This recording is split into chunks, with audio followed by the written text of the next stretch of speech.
E então o gato olha para Alice e aponta com uma das patas numa direção. Se você for para esse caminho, você vai chegar na casa do chapeleiro maluco.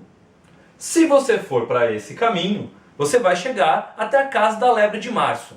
Mas tanto faz o caminho que você vai seguir, afinal de contas, os dois são loucos.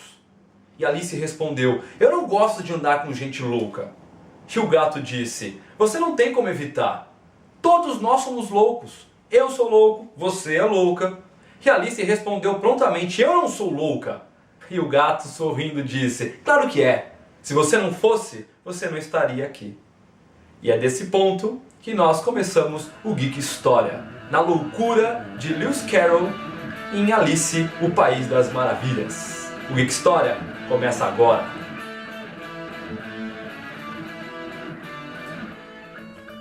E depois de passarmos por Chapeuzinho Vermelho, A Bela e a Fera e a Pequena Sereia, a nossa série Desvendando os Contos de Fada vai fazer como Alice e vai tentar mergulhar na toca de um coelho para tentar revelar o que se esconde por trás dessa obra brilhante escrita por Lewis Carroll no século XIX, publicada em 1865. Lembrando que o século XIX é um século de várias transformações na Europa. É um contexto político em ebulição, é um contexto de revolução industrial, com avanços na ciência, avanços na tecnologia, avanços em todo o processo industrial. A Inglaterra está bombando. E no meio de tudo isso, a Rainha Vitória tenta se impor através de um resgate à moral e aos bons costumes na sociedade inglesa. A Rainha Vitória, inclusive, que vai tentar se impor porque o seu poder, na verdade, é muito mais figurativo e limitado do que se parece. A Inglaterra é um país tradicional, em que o respeito pela rainha ele existe, a consideração pela família real é muito grande. Isso nós conseguimos perceber nos dias de hoje. Só que a Rainha Vitória, ela tem o seu poder muito limitado e controlado pelo parlamento inglês.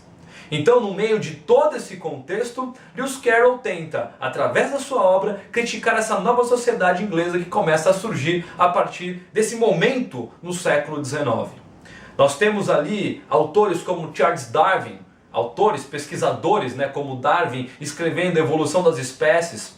Nós temos Karl Marx publicando obras como O Capital e o Manifesto Comunista. Nós temos processos de unificações acontecendo na Europa. E a sociedade inglesa, em meio a tudo isso, tenta se manter inerte, tenta se manter, de certa forma, monótona e entediante. É esse o quadro que Lewis Carroll entende, e é justamente essas críticas à sociedade que estão contidas na sua obra Alice no País das Maravilhas.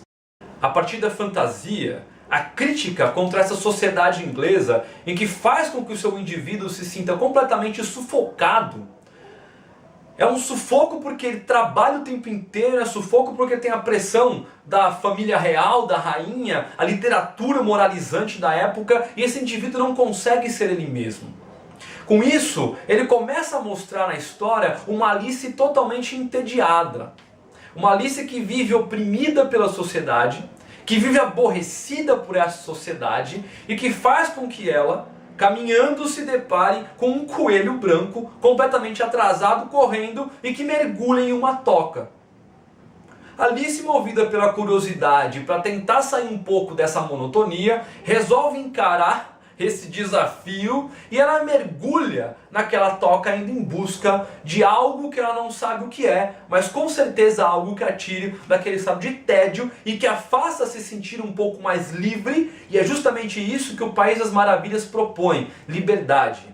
Coisa que ela, na sua sociedade, não consegue porque vive oprimida por vários fatores sociais, alguns nós já citamos aqui. Depois de uma longa queda, e é interessante porque enquanto ela vai caindo, várias imagens começam a aparecer e a mágica surge e vai desfazendo, vai modificando, vai transformando tudo aquilo, e Alice fica encantada com aquilo que está acontecendo, até que ela realmente chega ao fundo daquela toca. E ao contrário do que se parece, ela chega num mundo totalmente diferente, o mundo das maravilhas. Esse mundo não existe... Nesse mundo não existe razão, não existe lógica, o que existe é a magia. A magia que transforma, a magia que modifica estruturas, a magia que pode fazer qualquer um se sentir completamente livre e à vontade para fazer o que quiser. E o Carroll, quando usa essa metáfora no País das Maravilhas, ele contesta a moralidade da sociedade. Porque se a sociedade ela impõe uma moralidade, isso quer dizer que ela é hipócrita, porque ela não consegue viver a moralidade com a qual ela prega. A religiosidade, a racionalidade que regem aquela Inglaterra não existem no mundo das maravilhas. O que existe é simplesmente a vontade de cada um e o desejo de cada um de fazer aquilo que lhe convém. E isso nós percebemos em vários dos personagens o tempo inteiro em que essa história é contada. Se nós temos a Rainha Vitória na Inglaterra, nós temos a Rainha de Copas, que é justamente uma figura icônica desse local e que também não é levada a sério. Se a Rainha Vitória ela tem o seu poder limitado e ela tem um papel mais figurativo na sociedade, embora seja um papel importante, a Rainha de Copas também não é levada a sério.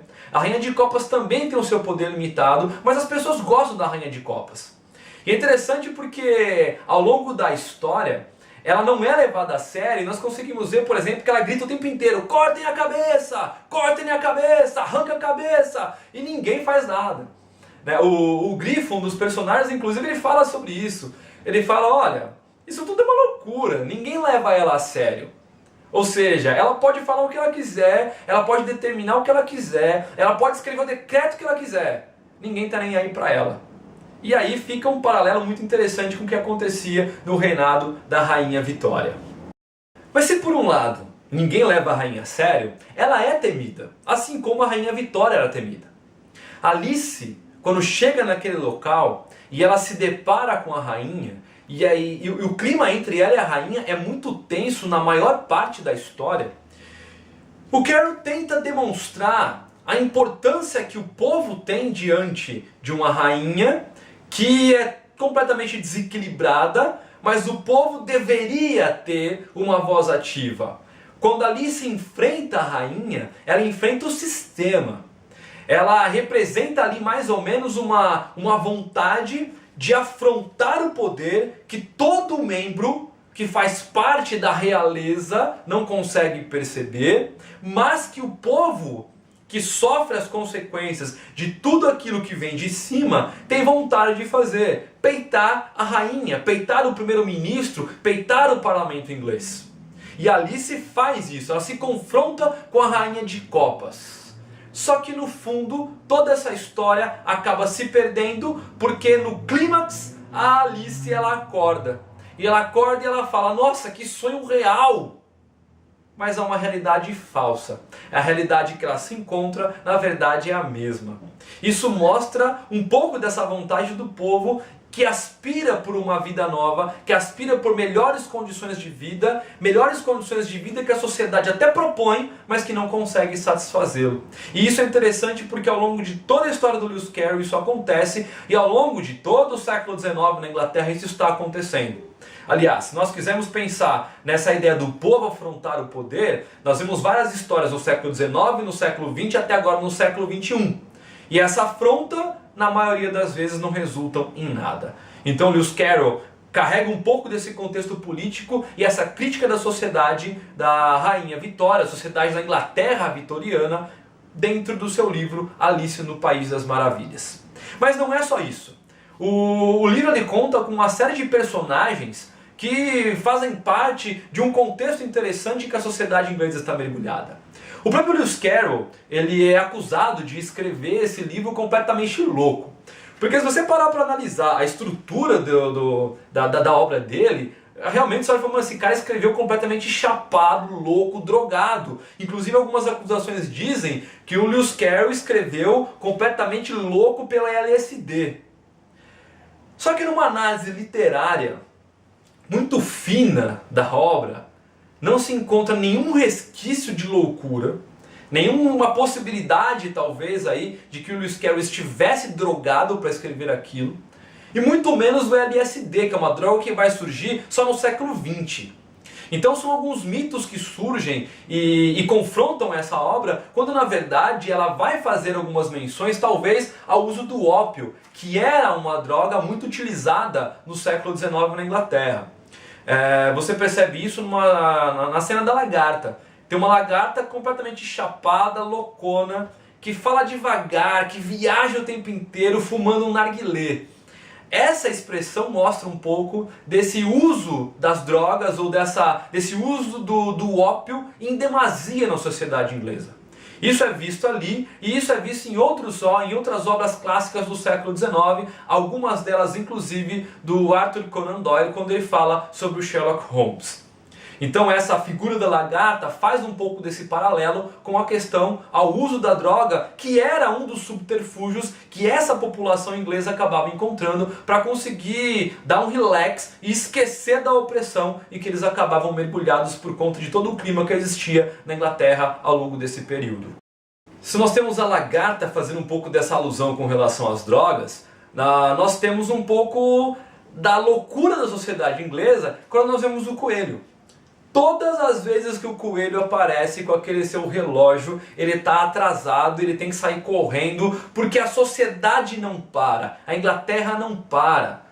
Os trabalhadores trabalham 10, 12, 14, 16, 20 horas por dia. Os caras não têm tempo para respirar, não tem tempo para se divertir, não tem tempo para nada, não existe lei trabalhista, não existe as mínimas condições para nada. Todo mundo está naquele frenesi por causa da sociedade, da revolução industrial que acontece naquela sociedade, a correria louca, e qualquer semelhança com o que nós vivemos hoje no século XXI é mera coincidência. O coelho é um personagem da história do século XIX, tá? Então fique com essa imagem, que é uma crítica a essa sociedade inglesa completamente estressada. E uma outra figura extremamente interessante, e algumas vezes até meio sinistro, meio macabro, é aquele gato. Cara, esse gato, em algumas cenas, aquele sorriso dele que começa a aparecer do nada, e depois quando ele começa a desaparecer, fica só aquele sorriso meio amarelado, aquilo é meio... cara, é meio demoníaco às vezes em algumas situações, e o gato na verdade é uma loucura da história, e esse gato tenta acompanhar a Alice, tenta direcionar a Alice, ele causa alucinações, ele é uma alucinação, e dizem que é uma referência às fortes enxaquecas que o Lewis Carroll sofria. Ele tinha essas crises de enxaqueca, e nessas crises que ele tinha, elas eram tão intensas que ele alucinava. Então quando ele coloca o gato no meio da história, e esse gato faz parte de um processo de várias alucinações, e é um gato maluco, diabólico, meio sinistro, ele está apontando um pouco da sua própria realidade ao pensar um pouco nessa história toda. Inclusive que ele deva ter escrito algumas partes sofrendo com essa enxaqueca ou após algumas das suas alucinações. Então isso existe algum paralelo, mas lembrando que não tem nada a ver com a questão do uso de drogas. Isso é um mito que se conta a partir dessa loucura que a história é composta. E um outro personagem interessante é o Chapeleiro Maluco. O Chapeleiro Maluco, ele é completamente louco. Tá, ele é louco como a maioria dos personagens que existem na história, mas ele é uma referência aos próprios chapeleiros que existiam na Inglaterra. Porque a nobreza, né, a galera ali da elite, a burguesia, esses caras usavam chapéus ali de monte. Então o ofício do chapeleiro acabou aumentando bastante no século XIX. Só que eles ficavam muito tempo expostos ao mercúrio. E quando eles ficavam expostos ao mercúrio e inalavam aquilo, tinham contato com aquele material, aquilo acabava trazendo um estado de loucura. E muitos chapeleiros realmente eles enlouqueceram e morreram devido a essa loucura toda que acabaram enfrentando em decorrência do seu ofício. Nós temos o chapeleiro ficando maluco, e nós vamos ter na própria sociedade inglesa uma série de outros fatos que vão desencadear uma série de problemas de saúde por conta das péssimas condições de trabalho e das péssimas condições de higiene. Nós teríamos tantos outros personagens para abordar aqui, tantas outras referências, que um programa só não daria. Então nós temos que nos limitar a alguns pontos. Alice como elemento central dessa sociedade inglesa, como representante dessa sociedade inglesa. O chapeleiro porque ele traz essas menções à realidade do trabalho e à loucura que o trabalho acaba levando as pessoas. O coelho nessa vida estressante, sempre correndo atrasada, as cobranças que a sociedade acaba impondo, a opressão que a sociedade acaba impondo, e a lagarta como um dos meios de fuga em que você tem para essa loucura toda em que a população acaba vivendo no século XIX em decorrência dessas transformações todas. A Rainha de Copas, uma crítica à nobreza inglesa, sobretudo à rainha e a essa era vitoriana que paira sobre a Inglaterra ao longo do século XIX. Alice no País das Maravilhas pode parecer uma loucura total, mas é uma das obras clássicas mais estudadas e uma das obras que mais se aproximam de todo um contexto real de uma sociedade, pensando nas questões políticas, econômicas e sociais. É brilhante a obra do Lewis Carroll, e se você não conhece a história, se você só viu os filmes ou se você só viu o desenho, eu recomendo que você procure o livro e leia, porque a obra é brilhante. E assim, com Alice no País das Maravilhas, nós terminamos a nossa série e terminamos o nosso programa de hoje. Fica ligado porque no mês que vem nós teremos aí uma nova série para você, bem pensada, bem planejada, e eu tenho certeza que você vai curtir muito. Não se esqueça de compartilhar o nosso vídeo, não se esqueça de se inscrever no nosso canal aqui no YouTube e de curtir a nossa página no Facebook. Muito obrigado por ter nos acompanhado em mais dessa série, em mais desse programa, e até a semana que vem. Muito obrigado, galera, valeu, até a próxima, fui!